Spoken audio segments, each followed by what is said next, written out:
Hi, I'm Dr. Canfield, and we will continue today with some more thoughts on relationships, which can be very fun. I work with couples on occasion. It's interesting if it is a maybe early pre-marital relationship and they're pretty excited, everything's good, but they want to make sure that they get rid of all the conflict before they get married. And I'm sorry, I can't help you. Oh, I was kidding. But just like any game, and they're starting to think this person really is a wacko, this isn't a game. This is very important. But most games, Monopoly, any game you play, even the trivia games, they have some sorts of rules. And with group therapy, we do as well. And sometimes we will assign not being warden, but the observer that we stay on course with the rules. But I'm probably not going to live with the two of you unless, no. So what we do in here will be sort of a practice, but since it's such a limited time, we will practice a few of the rules, which aren't really rules, but we'll call them that. And then after this session, which the first session will be very brief, I'll give you a list of those preliminary, we'll call them rules, and you will keep score. But the score is mutual. It's not she had this many, he had this many, or she had this many, she had this many, or okay. So what this means is really not a joke, and it's not a game. It's so important. But we're catching these people at a time when they're so excited and they're a little past the, oh, we like the same brand of ketchup, oh, but they really are focusing on, boy, this could be wonderful if we could just keep it this way. And it might creep into their minds that, oh no, what if there is conflict? So there will be. And so that's the first, yeah, there will be. But really, you'll figure out how to navigate that. But backing up, how you interact has a lot to do with that. So what we'll talk about today will have something to do with that. And no, that was not the buzzer for the end of the session. That came too soon. But let's start. We will list very briefly what probably most cognitive behavioral theorists and therapists have discussed for decades about not just couples, but often the interaction between couples will have a few automatic thoughts that can become tendencies, which can become habits and patterns. And those get stuck pretty easily, just as we sometimes develop our own habits and patterns in our internal dialoguing. So these are those rules, and the scorekeeping is sort of just a silly thought, but when we look at this as teamwork, as a mutual process, we're aiming to focus toward working collaboratively. Thus, there isn't, tick for you, tick for you, tick, tick, tick for you. Tick. it really is saying, yes, there was one of those. Oh, and these are really only telling the couple that they're human. Knowing them is really just that awareness that helps.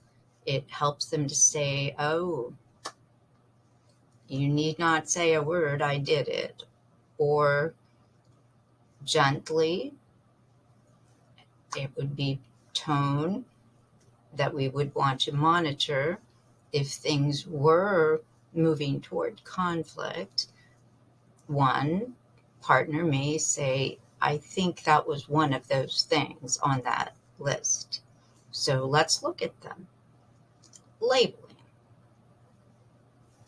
What's that? Well, this would be when one person would refer to a negative personality trait that sort of sounds like it can't be changed, nor will it be changed. So he's paranoid, or she's passive aggressive, or he's so OCD. So many of these terms are tossed around, and sometimes maybe in jest, but most jokes, as we've said, at anyone's expense are not funny, particularly for that person. Future telling. What's that? That refers to telling the future. When you forecast the future and predict that things are just never going to get any better. So that leaves a person feeling sort of helpless and hopeless. And, well, if it's never going to, what am I going to do? I mean, there's no out. So it doesn't keep things open. It certainly isn't very collaborative. It sort of just puts the lid on the cage and off you go. So, example, she will never, ever change. That sounds like a final statement, right? And, okay, I'll always be unhappy in this relationship. Now, a lot of these are in the heat of the moment, but they still happen, even with very healthy relationships. And maybe even it starts out in fun. But again, sometimes, depending on the time of day, or maybe one person's feeling a little better than the other, it might not be as fun for one or the other. So we're calling them rules, or calling them thoughts, automatic thoughts, tendencies, because they do pop up. And often when there is a little bit of this, what we just globally on this called dichotomous reasoning, generalizing. One bad apple, one swallow makes not a summer. Okay, so wiping it with one brushstroke. Mind reading, that one comes up. You interpret the motivations of your partner based on very little, if any, evidence. Mind reading, wow. You don't care how I feel? I mean, I didn't say anything, but you know that, okay? You're saying that because, well, you're just trying to punish me for, yesterday. That's mind reading. And as far as I know, most of us did not pass that class. So, catastrophic thinking, you treat conflict or any problems as if they indicate that the sky is absolutely falling, or that things will never, ever improve. We will always fight like this, and I just can't stand it. So there, you can kind of get this kind of dramatic movie line, I want to get the last word in. And we do that. we as humans. And it is really just that same thing we talk about. You have that feeling, but the feeling comes out as a reflex rather than a well-considered response. But the damage is there. It's already out. Her nagging is shaving years off my life. It's another really good movie line, okay? He has never really cared about me and never will.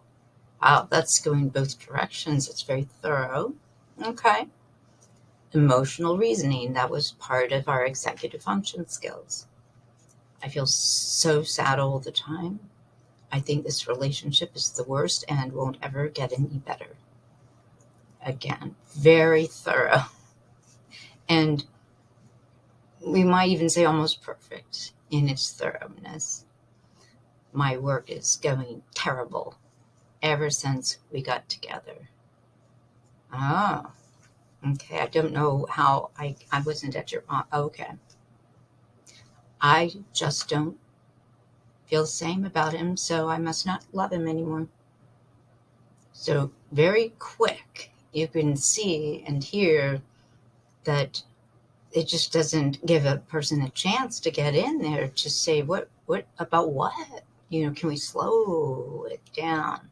But once those words are popped out, it's a lot of cleanup. It takes time. Trust, trust, trust. It's hard to get that back. Strike it from the record. It's already in my ears. Negative filter. You focus on the few negative experiences. What could those be? You focus on the few negative experiences in your relationship, and then you don't recall anything positive. And so this could include a few past events. It could even continue to bring up and wipe the whole relationship negative. Wow.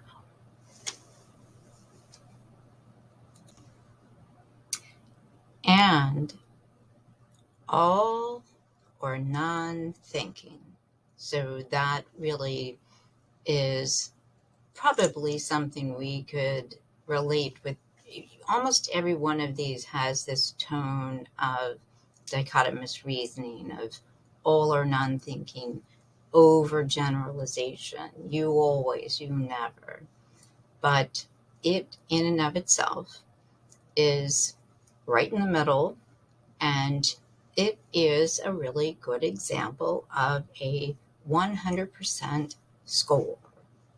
And thankfully, it isn't possible.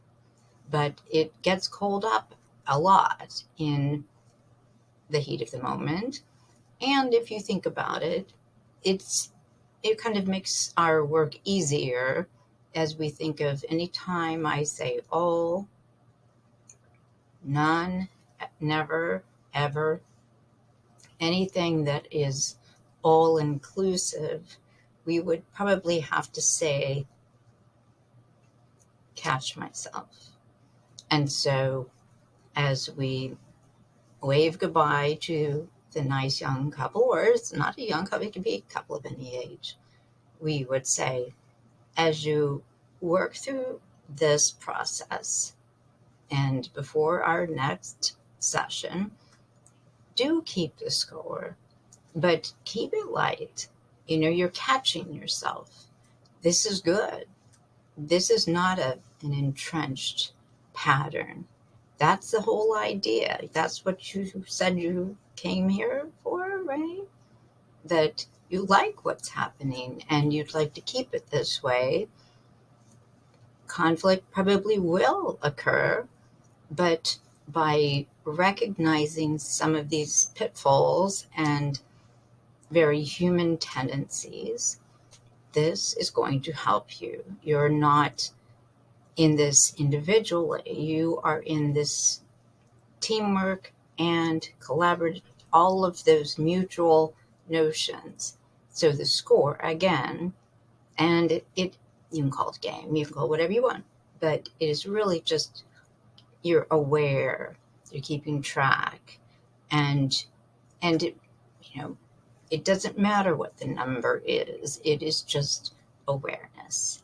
And really, the catching yourself, we could almost have a different category in our game of, I caught myself, you know what I almost did, you know what I almost said. That might not always be received well if it's in the heat of something uncomfortable, but you would know it. And that is something that we would move toward individual responsibility. You can't make me, you can't make me happy, you can't make me fail. You know, that makes the person either you get all of the credit for my Pulitzer Prize, you get all the blame for my gaining weight. No, each of us is responsible for ourselves. So, all or none thinking. You're never nice to me. Wow. I mean, that's hard. You never hug me. I don't know. I don't live with it. You're always berating me.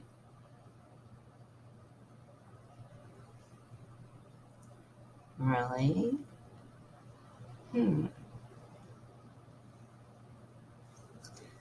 Discounting the positive.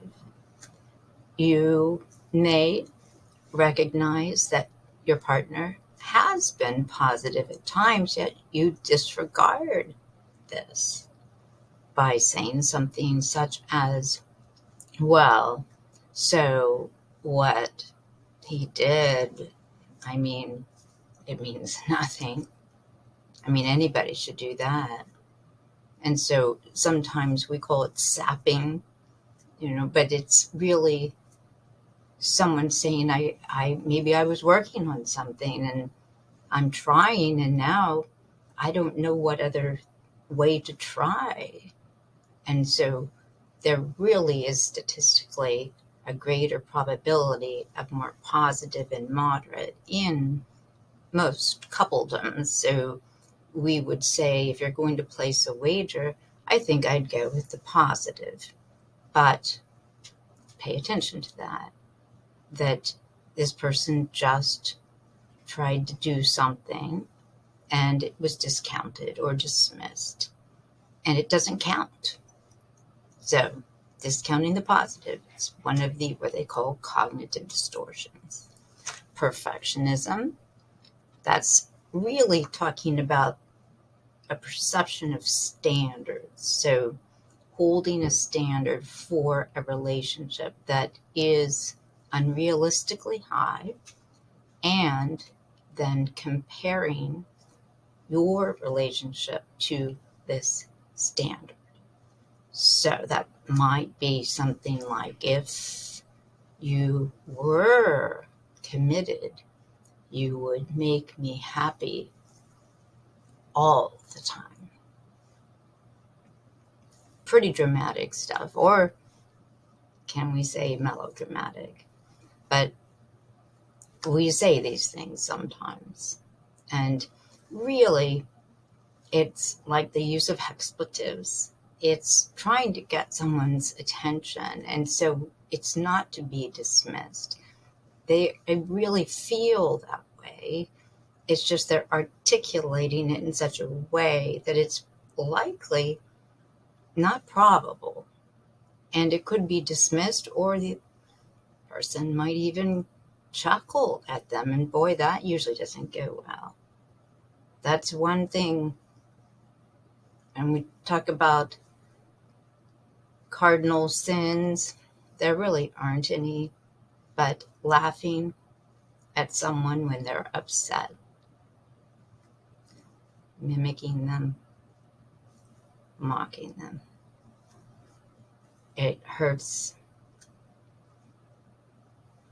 a lot.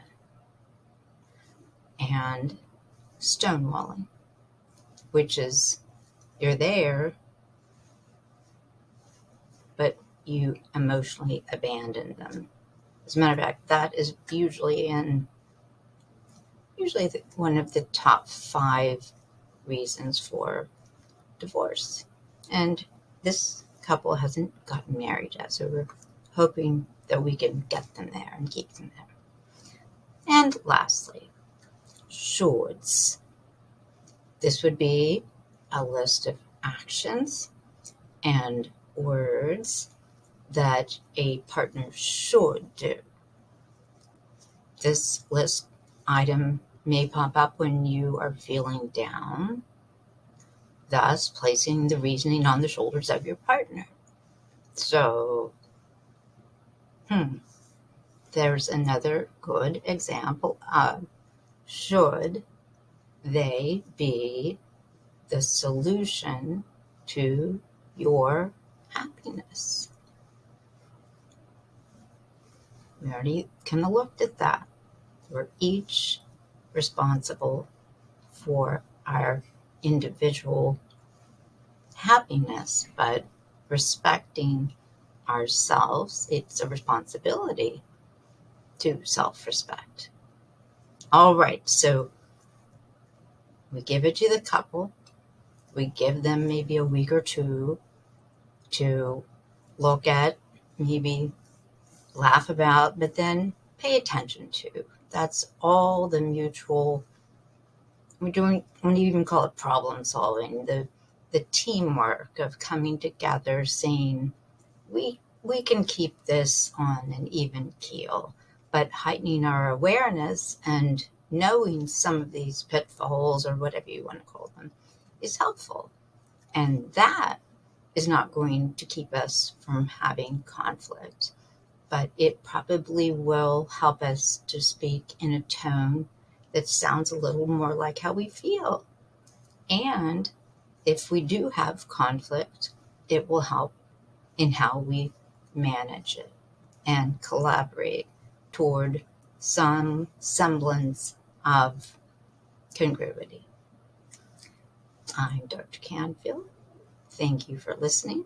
There's more to this, but we'll stop here and we'll let our couple go. The buzzer didn't go off, but I think they've already gone. They're so excited about the assignment. Thanks. We'll see you soon.